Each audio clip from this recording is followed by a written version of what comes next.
Do we need to wait on Tracy's other, or are we? Should we wait on your campaign manager, Tracey? Oh, I don't think it's necessary. He's calling in from DC where he's moving his daughter into college. So he's invited and he'll be here, I assume. Thank you though for asking. No problem at all. I am Amy Sweet. I am the publisher of the Independent and Business Journal. And Brian, would you like to introduce yourself? Yeah, Brian Grossman, editor-in-chief of the Independent and the Business Journal. Happy Reagan. to meet you. Hi, I'm Reagan Foster, and I'm the managing editor of the Southeast Express. And Lovely Mary. to meet you, Megan.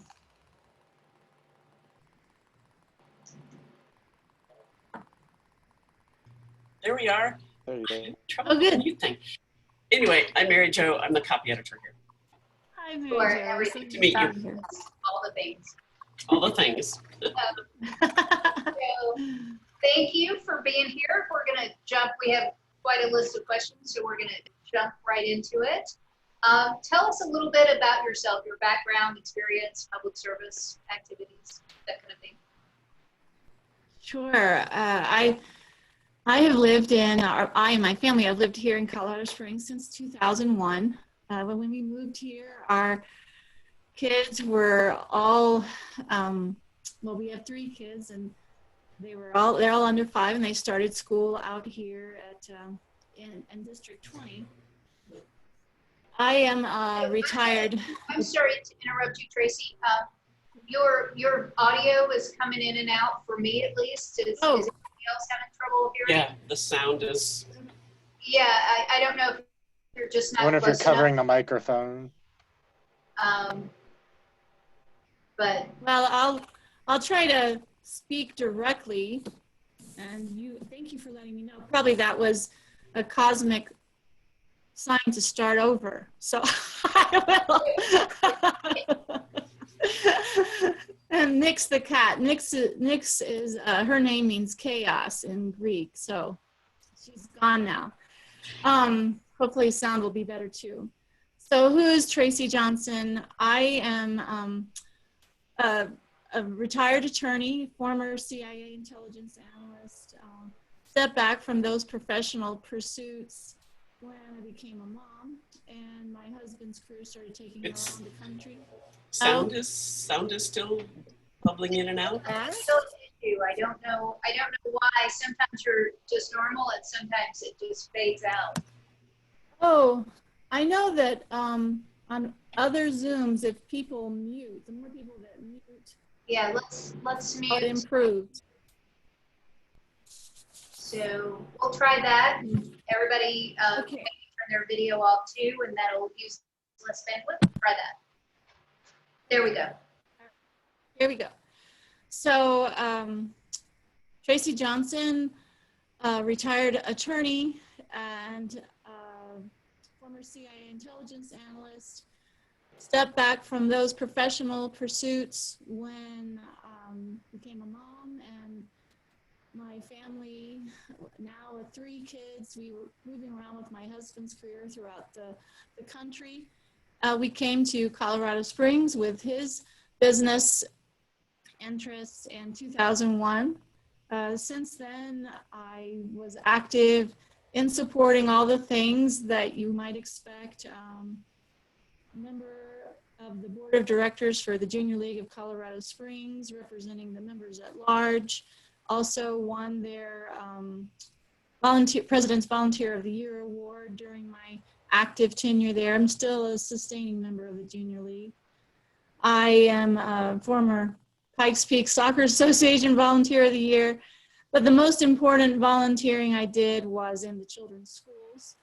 That led me to serve on a variety of committees and ultimately run for the Board of Education for District 20. The first time in 2009, unsuccessfully, but persisted, and was elected in 2011 by a very slim margin, but I had the validation of when I ran for re-election in 2015, I was unopposed, so elected by acclaim. During my tenure on the Board of Education, I was vice president for 4 of my 8 years and president for the final 2. So in a position of leadership for 6 of the 8 years on the board. During that time, the District 20 and this whole part of the county grew exponentially, and we had several successful, well, we had definitely one successful bond campaign during that period of time to address those needs. I've handled as a president, as a leader of the Board of Education, pretty much every issue you can imagine that comes up to an elected official. And I think that is the source of my chief advantage, if you will, over my opponent who hasn't held elected office, being in a position of leadership, responsible to your community, carries great weight and responsibility, and often calls for making unpopular, tough decisions and standing in the face of community unhappiness and usually knowing certain aspects that they aren't aware of, and then still taking that that heat that may come with having to responsibly govern and lead. Since I came off the board in December 2019, I have just been working as an independent hearing officer. That's like hearing expulsion appeal cases. And really, with the arrival in March of our COVID quarantines, the focus has been on making sure the safety and health of my family and community around me. So, and why am I running? Well, and the El Paso County Dems of which I became active following my tenure on the board, because board of education is nonpartisan. But the El Paso County Dems proposed that, and winningly proposed to me that Democrats across the state and in our local communities have greater opportunity for success if there is a Dem running in every race. And so courted me to come and join as a candidate in District 2, which previously did not have any opponents for the GOP candidates. So here I am, and proud to be here. Okay. You guys, can you guys weigh in if you're still having trouble hearing Tracey? I am a little bit. It sounds like I am. It goes in waves. It gets really quiet and then it gets normal. it's like almost like the microphone is Obstructed or something, but I don't think that's I think it's okay enough. We can keep going, but it's definitely a challenge when it dips down. We're listening very extra closely. Yeah. Well, and I'll try to speak as loudly as I can. Good now. Okay, I will amplify. Okay. In what ways does your work and volunteer experience make you the best candidate for county commissioner? I would say that 8 years in the public eye has pretty much presented me every opportunity to use integrity, transparency, balanced leadership that one could imagine. And I have had opportunities. I've addressed sexual,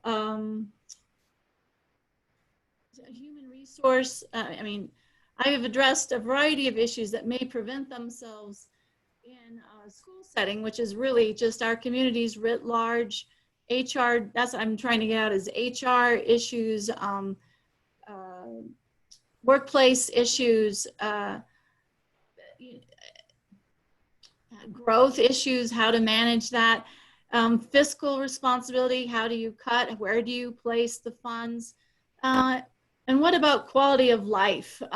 So those basic nuts and bolts, when just knowing the importance of those to community members and giving them the respect that they all need, not just focusing on one particular area or a partisan position.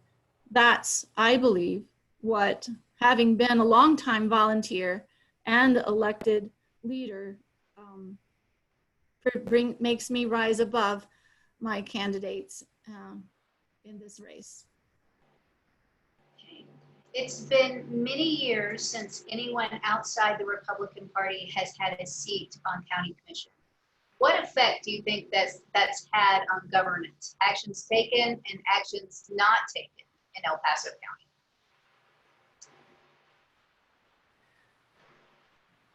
Well, it has definitely been many years that there's even been an opponent in this race.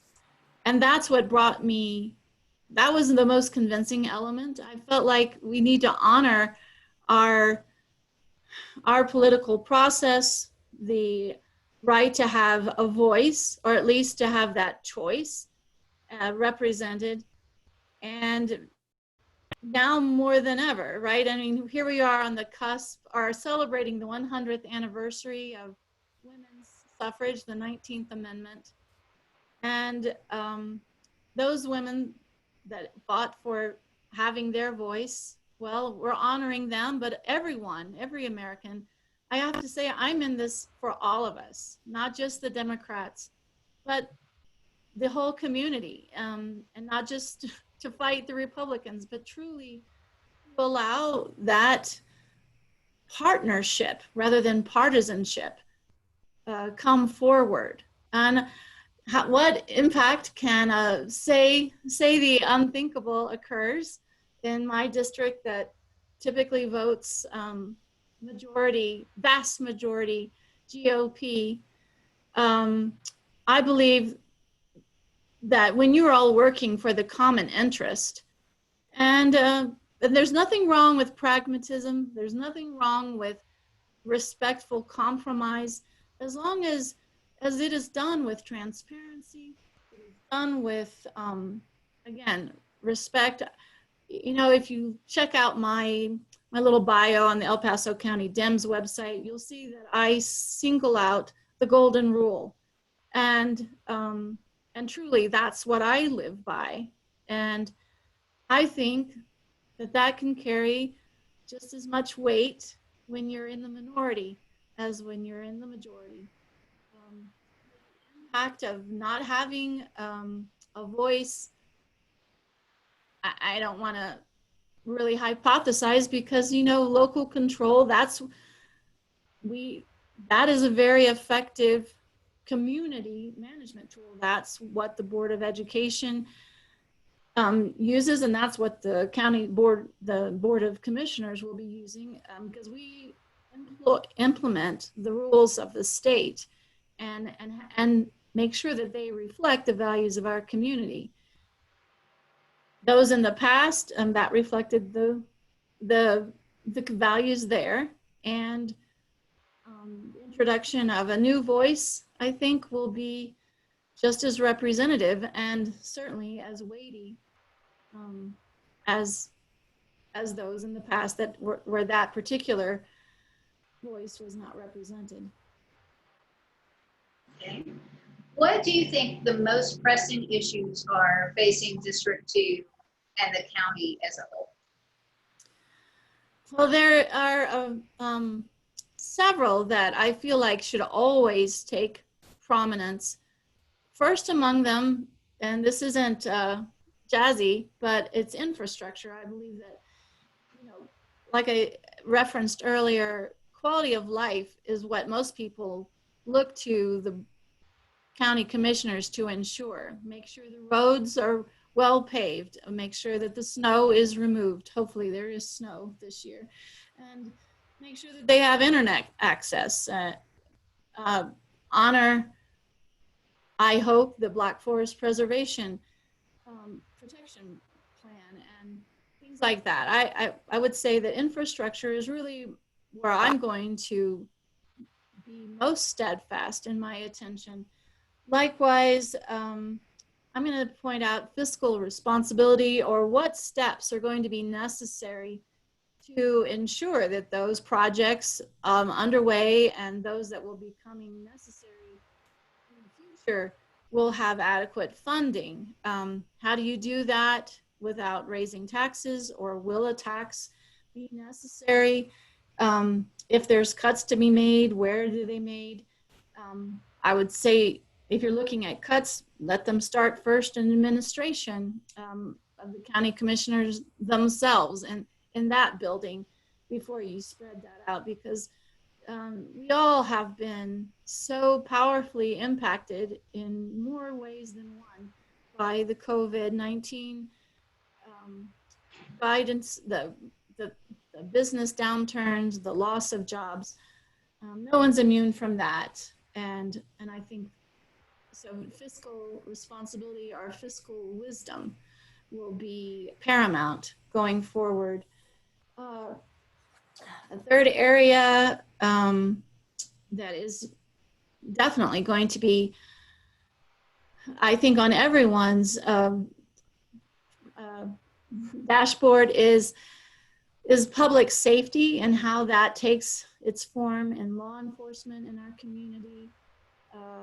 What I know, I have a good friend who has worked with me on the school board, but also in the sheriff's department, Larry Borland. He's an administrator and a sheriff and a security consultant, and someone who I hold very dear.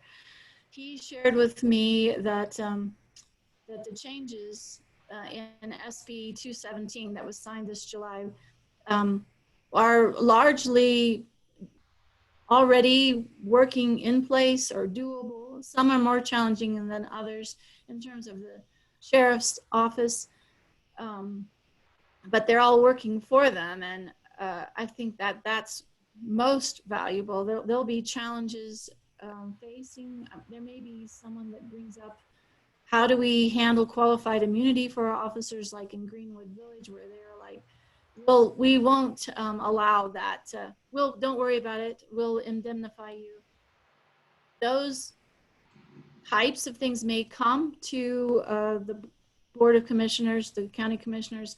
I am not in favor of watering down in any way the provisions and mandates of SB 217 through such a thing.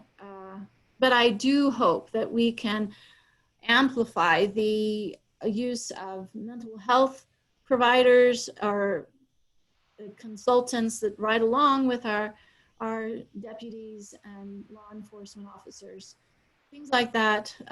They all go back to, I think, the honoring of our innate worth, each of us, and treating each other with respect, as opposed to top-down management. So. Okay. Have you taken a position on reopening schools? I have not. I'm thankfully not in that position these days. I understand the quandary and feel for my friends who still are in administration and the teachers and the staff. I know everyone, all of us are grasping for how best to honor each other, respect each other, and do so safely. And I am for the responsible opening of schools. I know that there are challenges for all of our schools, and especially those in the rural areas that don't have the same, whose students may not have the same availability of digital, of laptops, etc. And I applaud those school districts that are making sure that all their students do have access to a way to attend school remotely. And I respect the parents who also have tried valiantly to make sure their kids are learning at home, and are now fearful, or some need to go back. There's so many elements in play. I know we've all weighed them. I think that the way forward is what people are landing on to let's start, but let's start remotely until there seems to be some at least stable knowledge of how this virus works, and maybe not wait for that hoped for antidote, but at least until we know what we're dealing with. And I don't think anyone really does know what we're dealing with in COVID-19 even still, so. How do you think current county commissioners have performed regarding their coronavirus response? Well, they have been more in the news than usual with just having to make those decisions, when to seek variances, when to not follow. But I would say overall, I appreciate their approach. It's been measured. It hasn't been overly, yes, I would just say I appreciate their measured approach. I appreciate how they've handled it. I certainly appreciate the county health department, and I believe it's Dr. Kelly who's been serving as the main voice. And I think, I'm just going to say, I think they've done a fine job to the extent that I'm aware of, and what they are dealing with. Okay. What is your opinion about red flag enforcement? Red flag, say it again. About enforcing the red flag bill? And that has to do with guns. Yes. Yes.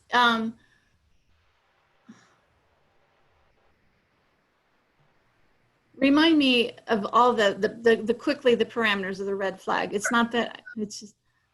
The red flag bill passed, I think last session, maybe the session before, and gives people the chance to let law enforcement know that somebody who is a particular danger to themselves or to other owns firearms, and then the law enforcement removes the firearms, and then there's a hearing by a judge to determine if the firearms will be removed or permanently or given back.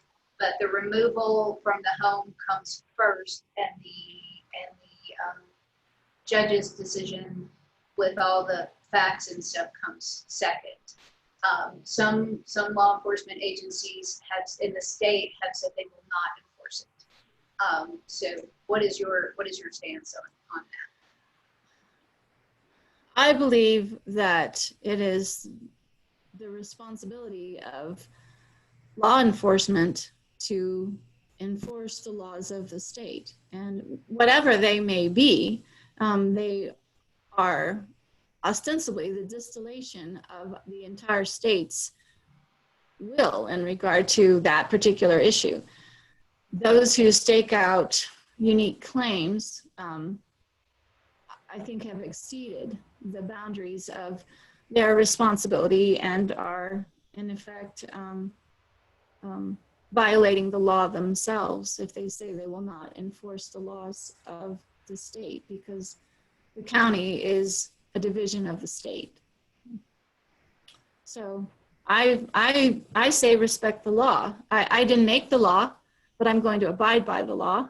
And the Board of County Commissioners won't be making law. We are administrators. And that's what I feel like why I have been well prepared as a Board of Education director, because we don't make laws per se, but we are ensuring that they are administered, the community policies. So yeah, I don't agree with those who select a law they don't agree with and say, I won't be abiding by it. And you could draw comparisons to mental health laws along the same lines. Those that say, well, there seems to be someone here who's having mental health challenges, but if it comes forward from a reliable source, a family member, then they can be committed against their will. Likewise, there's obviously civil civil rights issues that come up there, but at what point do you draw the line? And I say follow the law. Why do you think a Democrat has the chance to win a seat on this historically conservative mission? And how would you work with what will quite possibly be a mostly Republican cohort? Well, it would definitely be history making if I were to win. And I would say I would be the very fortunate beneficiary of if there were such to be a blue wave, that maybe that I would point to that as a critical element in my success in winning the race. I would like to think that my previous experience and just who I am, I mean, it's easy to check who Tracey Johnson is. I was out there for 8 years, and I think I'm well known in at least the District 20 community for being someone of integrity and responsibility and dedication. And, board of directors for a school board, they're unpaid. And I love that job, and I love the opportunity now to bring those same qualities. But I'm also, as I say, I think we've all been, shall we say, encouraged or discouraged by what's been going on in the past several years in our country. And that encouraged me to step forward just as much as the opportunity to stand for the opportunity to partner and to show that there is more than one way to govern, and that it is very possible to succeed being respectful by demonstrating integrity, partnership, and I would also say empowerment. It's empowering to stand for what is good in all of us, as opposed to what is not good, to honor all the amazing qualities that people bring to their work, to our community, and to seek to uplift them. And if that's something that finds a welcome home in the people of District 2, I would be honored to stand for that for them. How do you differ from your opponent? I can't say that I know my opponent at all. We invited her to enter a town hall and just have a discussion, a Zoom town hall. As yet, we haven't heard from her. I know her to be former, I assume maybe is still current political consultant, or so I read in the Gazette. And I know her husband, Tim Geithner, from my days on the school board. And I know that he is very conservative, and I'm assuming that that is true for her as well. But beyond that, so how do I differ? Well, I would describe myself as a professional who stepped back from professional world to work in nonprofit areas, that I do believe in public education. Obviously, I'm thinking that she's a homeschooler, and that it is important to ensure the integrity, not the integrity, but the opportunity for every student in America to have a quality public education, that there should be equity and balance in all our agencies and organizations. And beyond that, I would just say that I'm moderate. I am not, I would not describe myself as a progressive Democrat. I am moderate. I look to work together. I'm not a one-note pony. But I can't say that I know her and her issues very well. Why did you join the CIA, and did that service influence your decision to run for public office? Not at all. I attended Rice University in Houston, Texas, and double majored as political science and Spanish. And the Spanish was called Latin American Concentration, and it focused on the many influences, the writers, the authors, the sort of societal influences, and so unbeknownst to me, I was very well suited for what was going on in those days at the CIA. My true aspiration was State Department, and CIA was the one who recruited me and offered me a job as my first real job out of college. So very excited, and ended up, and I was overt, I was never covert. My area was called leadership analysis, and I was charged with advising and writing about and knowing all about all the electoral, but the political, the social, the military, the business leaders who may have an impact or influence upon US policy and vice versa. During the 2.5 years I was there, I traveled extensively for them, but was largely based in Falls Church in Langley, and worked closely with the State Department. But one of the reasons that I left when I left was because I looked around and I saw a very cool bureaucracy, and my heart still longed to be in the State Department.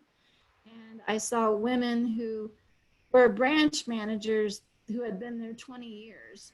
And I thought, I don't want to wait 20 years to be a branch manager. So I'm going to get my law degree and come back and work for peace in the Secretary of State's Office of General Counsel. That was my plan. And instead I got married while I was in law school, and my plans were upended, but they've been no less beneficial and positive. But that was just an early aspiration to save the world.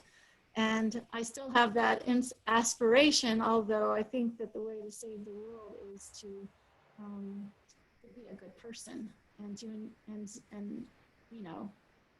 unto others.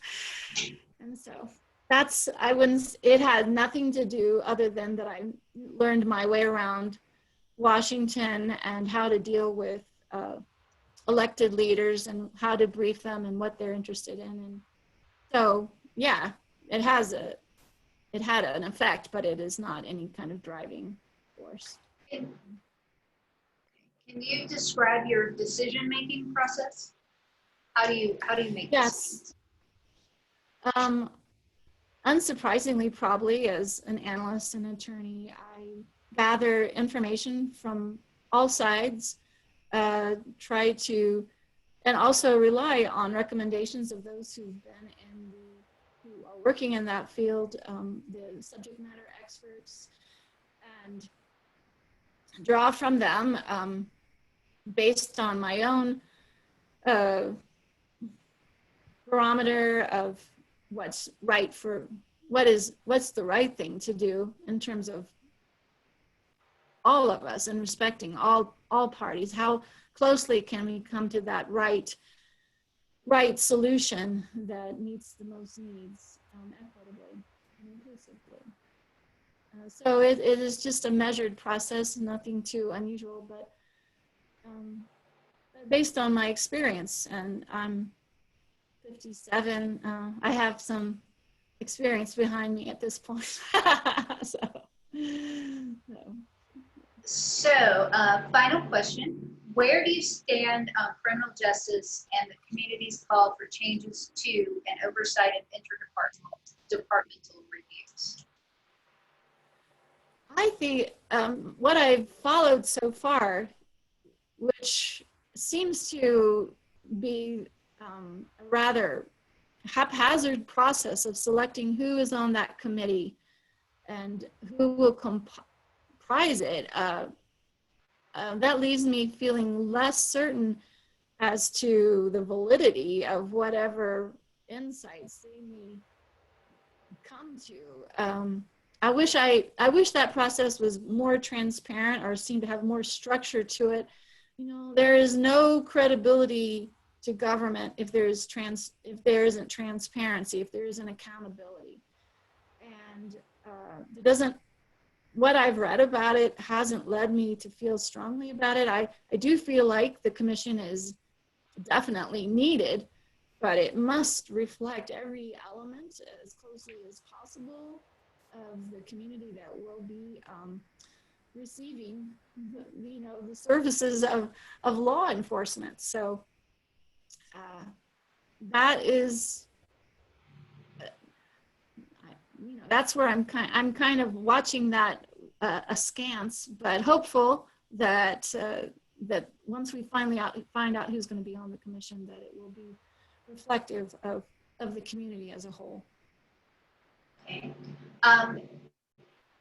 Do you guys have any further questions for Tracey?